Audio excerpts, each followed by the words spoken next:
pensem comigo, e se aquela história clássica dos Três Reis Magos fosse, na verdade, ficção científica? Pois é, a gente vai mergulhar fundo no mistério de uma estrela que não só guia, mas canta, e de um nascimento que tinha o poder de literalmente abalar o cosmos.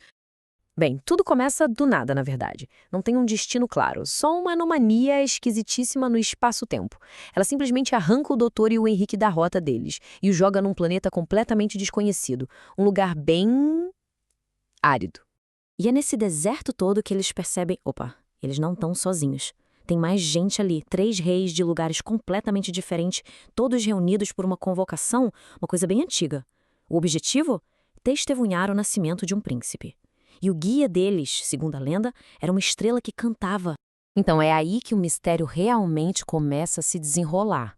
Essa distorção, essa reunião de reis, e cada um deles carregando uma oferenda, sabe? E não era qualquer oferenda, não. Eram coisas bem poderosas, bem simbólicas. Pois é, não eram presentes comuns de jeito nenhum. Olha só isso. O rei Melchior trazia ouro, ligado à criação de riquezas imortais. O rei Gaspar, mirra, que está conectada ao alívio da dor. E o Baltazar, ele carregava um fruto proibido, uma coisa rara, poderosa e de origem totalmente desconhecida. Cada presente desses vibrava com uma energia incomum. Já dava para sentir que aquilo era muito, mas muito mais do que um simples nascimento de um bebê real. Ok, então, a jornada pelo deserto começa. E aí, o guia deles se revela de vez. É uma estrela lá no céu, só que ela está emitindo uma melodia hipnótica que quase que força os reis a continuar andando, sem parar. E claro, o doutor saca na hora que tem algo errado. Ele detecta que a estrela não é só um ponto de luz, não. A música dela, a canção dela, está literalmente distorcendo a realidade, criando ondas de tempo no meio do deserto, mexendo com o tecido do próprio lugar. É uma loucura. Enquanto isso, o Henrique está observando os reis e percebe que eles estão, tipo, num transe, completamente dominados pela influência da estrela. E aí vem a pergunta que não quer calar, né? A estrela é uma guia ou é uma captora? Eles estão ali porque querem ou estão sendo controlados? A jornada os leva até um vale bem sombrio, onde tem um templo todo em ruínas. E é nesse cenário que o verdadeiro propósito de tudo aquilo começa a ficar, bem, assustadoramente claro. Então, era para ser um nascimento real, certo? Mas, ao chegarem lá, não tem celebração nenhuma. A atmosfera é pesada, a tensão está no ar. Dá para sentir. Fica óbvio na hora que aquilo não tem nada a ver com o nascimento. É algo muito, muito mais sinistro.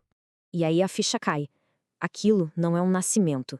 É uma convocação cósmica. Um ritual que está usando os reis e os presentes deles como condutores, para invocar uma entidade interdimensional superdestrutiva.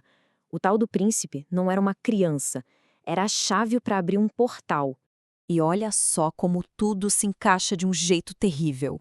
O príncipe era a chave para o portal. Os reis eram os condutores de energia. Os presentes eram o combustível para essa convocação.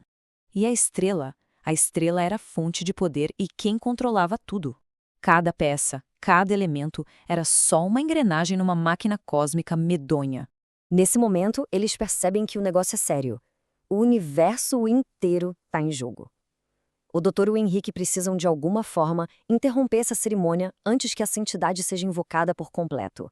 E as consequências seriam inimagináveis. O ritual, se desse certo, daria para essa entidade o controle sobre todas as realidades. Imagina só, um caos universal completo. Ela poderia simplesmente reescrever a existência. E é aí que eles partem para o contra-ataque. E o jeito que eles fazem isso é incrível. O doutor usa um dispositivo sônico para bagunçar as ondas de som da estrela. Ao mesmo tempo, o Henrique invoca laser médicas e cria um campo de energia para proteger todo mundo. Juntos, eles criam uma contrafrequência para desestabilizar o portal. É a ciência e a metafísica trabalhando juntas, desafiando a estrela na sua própria fonte de poder.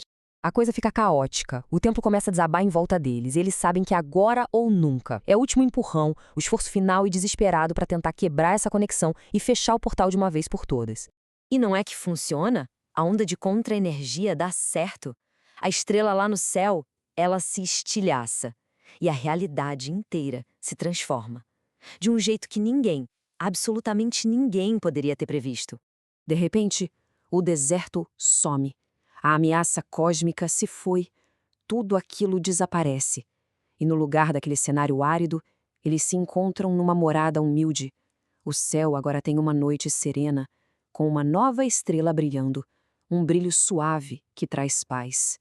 E aqui a gente entende a grande virada da história. A profecia, ela era real, mas o significado dela foi totalmente mal interpretado. O que se esperava era o príncipe entidade cósmica, que traria poder e caos, uma arma. Mas o verdadeiro príncipe era uma criança humilde, que representava equilíbrio, sabedoria. Ele não era uma arma, era um guia. A promessa não era de poder, mas de uma sabedoria que nasce da humildade. Então, o verdadeiro grande evento não era aquela convocação barulhenta e cheia de poder. Era um nascimento simples, num estábulo. Um príncipe que nasce cercado por criaturas da terra. Um evento silencioso, humilde, que não personificava a destruição, mas sim a consciência universal, o equilíbrio, a esperança. E aí o Henrique tem uma sacada final.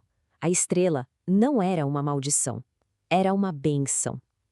Ele entende que a estrela, na verdade, não os tirou do caminho. Pelo contrário, ela os guiou através de uma provação, um teste, para que eles pudessem estar ali e testemunhar o verdadeiro nascimento. Um novo começo, que não se baseia na força, mas na sabedoria e na humildade. E tudo isso nos deixa com uma pergunta, né? E se os maiores eventos do universo não forem aqueles barulhentos, destrutivos, mas sim os silenciosos, os humildes, aqueles que realmente nos transformam? Fica a reflexão sobre a natureza do verdadeiro poder. Talvez a maior força de todas não seja a que domina, mas sim aquela que inspira um novo começo.